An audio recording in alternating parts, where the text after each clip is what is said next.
A superheated jet tears through solid rock, slicing it open in milliseconds like the planet is made of wet paper.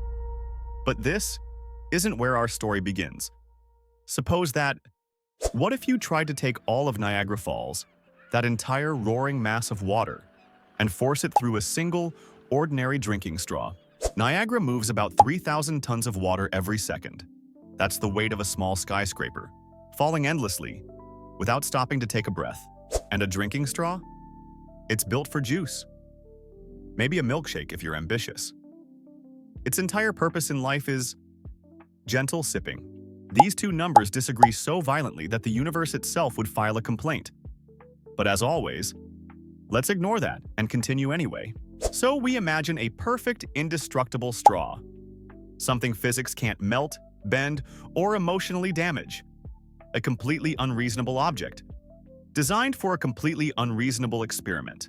The moment Niagara enters our tiny tube, the pressure skyrockets. Every drop fights for space, and none of them win. The entire waterfall becomes a compressed, furious column of water.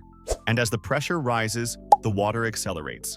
Faster, faster, until the speed stops being fluid dynamics and starts being, this shouldn't exist.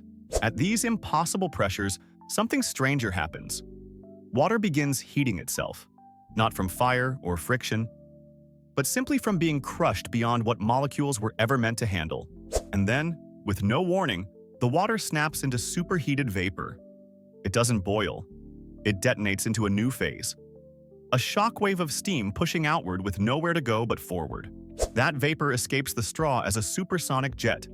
A thin, focused needle of white-hot steam, moving faster than sound and far angrier than any waterfall has the right to be. At this stage, calling it a straw feels optimistic. We've essentially built the world's most ridiculous laser, powered by the world's angriest waterfall. The ground fractures, towers of steam roar upward. The landscape bends and collapses as the jet tunnels relentlessly forward. And from orbit, the damage looks like a thin, glowing scar stretching across Earth. A planetary scratch, drawn by a stream that once just wanted to fall politely off a cliff. All this destruction, from forcing something vast into something far too small.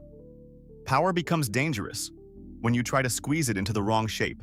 So maybe not every force needs to be controlled or compressed or neatly packaged. Suppose that